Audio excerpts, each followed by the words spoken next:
Bienvenido nuevamente a tu curso de emprendimiento sobre corporaciones. En este video vamos a hablar de las consideraciones legales que es importante tener al momento de crear una corporación. En primer lugar, es importante entender que una corporación existe de manera real como una persona legal o jurídica diferente de quienes la forman después de que se ha presentado de manera exitosa un certificado de incorporación en la Secretaría de Estado del estado donde usted se encuentra, es decir, la Secretaría de Estado de Nueva York, Connecticut, New Jersey, etc. También es importante tener en cuenta que después de creada esa corporación, debe realizarse una reunión corporativa u organizacional, la primera reunión de quienes han formado la organización. El propósito de esta reunión es adoptar los bylaws o el reglamento interno de la corporación y nombrar una junta directiva o Board of Directors.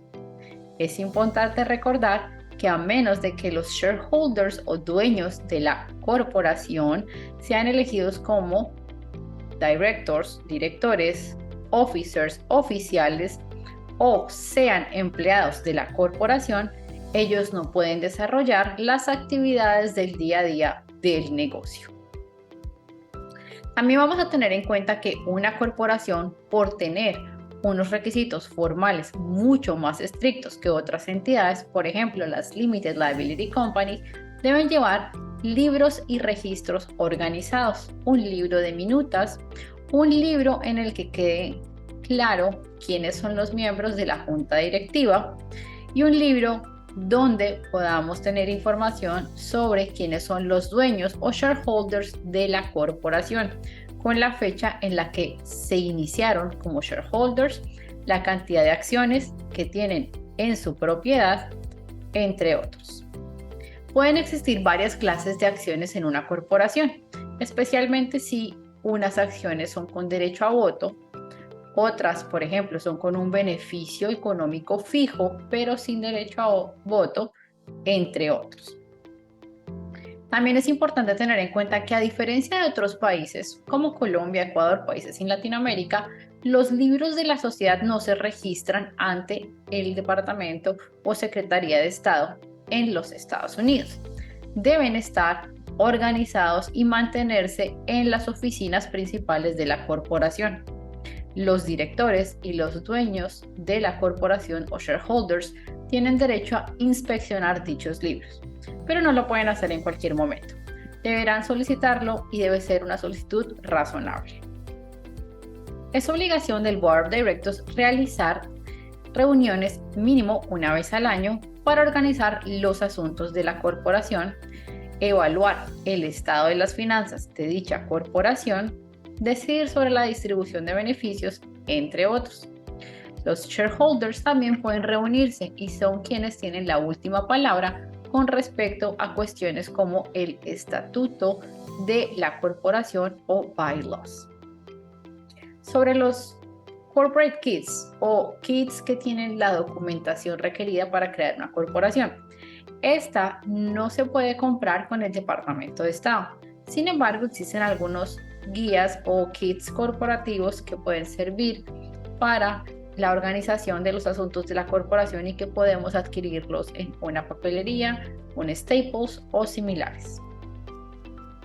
También es importante tener en cuenta que las corporaciones, así como otro tipo de entidades comerciales en los Estados Unidos, deben pagar anualmente lo que se conoce como franchise tax, es decir, ese derecho a existir y que informa a la autoridad que la corporación existe y sigue activa.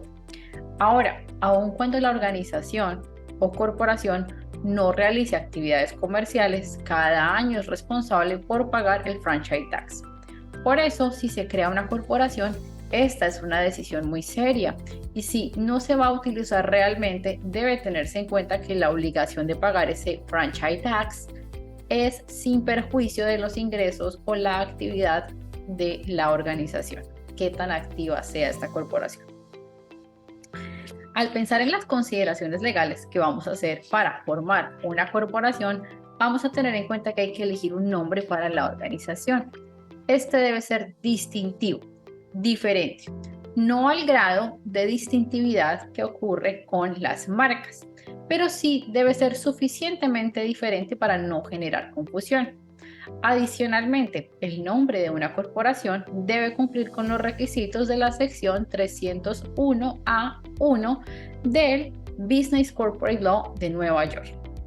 Entre otras cosas, existen algunas instituciones específicas que tienen requerimientos con respecto a sus nombres, como es el caso de las entidades vendedoras de seguros o las entidades financieras.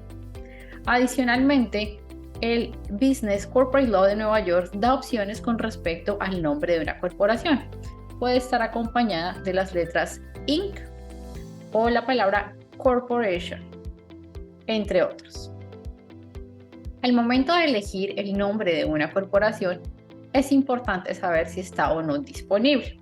Puedes obtener un search, una búsqueda en bases de datos con el Departamento de Estado si pagas una tarifa.